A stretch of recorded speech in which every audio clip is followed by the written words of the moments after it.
Good evening.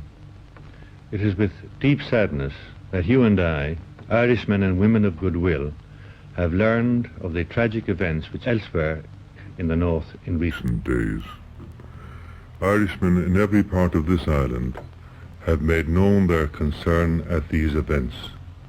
This concern is heightened by the realization that the spirit of reform and intercommunal cooperation has given way to the forces of sectarianism and prejudice. All people of goodwill must feel saddened and disappointed at this backward turn in events and must be apprehensive for the future. The government fully share these feelings, and I wish to repeat that we deplore sectarianism and intolerance in all their forms wherever they occur. The government have been very patient and have acted with great restraint over several months past. While we made known our views to the British government on a number of occasions, both by direct contact and through our diplomatic representatives in London, we were careful to do nothing that would exacerbate the situation.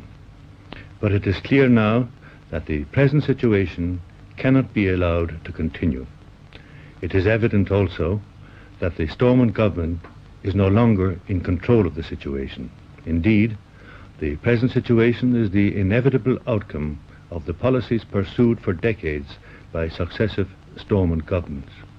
It is clear also that the Irish government can no longer stand by and see innocent people injured and perhaps worse. It is obvious that the RUC is no longer accepted as an impartial police force.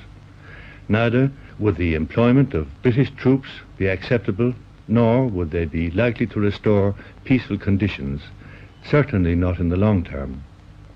The Irish government have therefore requested the British government to apply immediately to the United Nations for the urgent dispatch of a peacekeeping force to the 6 counties of Northern Ireland, and we have instructed the Irish permanent representative to the United Nations to inform the Secretary-General of this request.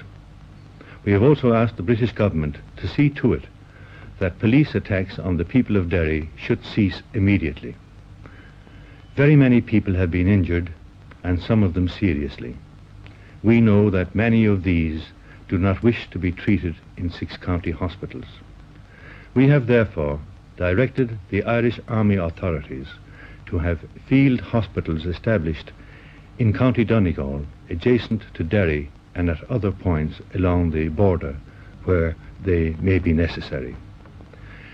Recognizing, however, that the reunification of the national territory can provide the only permanent solution for the problem, it is our intention to request the British government to enter into early negotiations with the Irish government to review the present constitutional position of the 6 counties of Northern Ireland.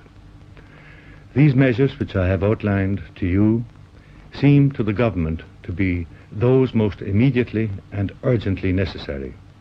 All men and women of goodwill will hope and pray that the present deplorable and distressing situation will not further deteriorate, but that it will soon be ended, firstly, by the granting of full equality of citizenship to every man and woman in the 6 county area, creed or political persuasion, and eventually by the restoration of the historic unity of our country.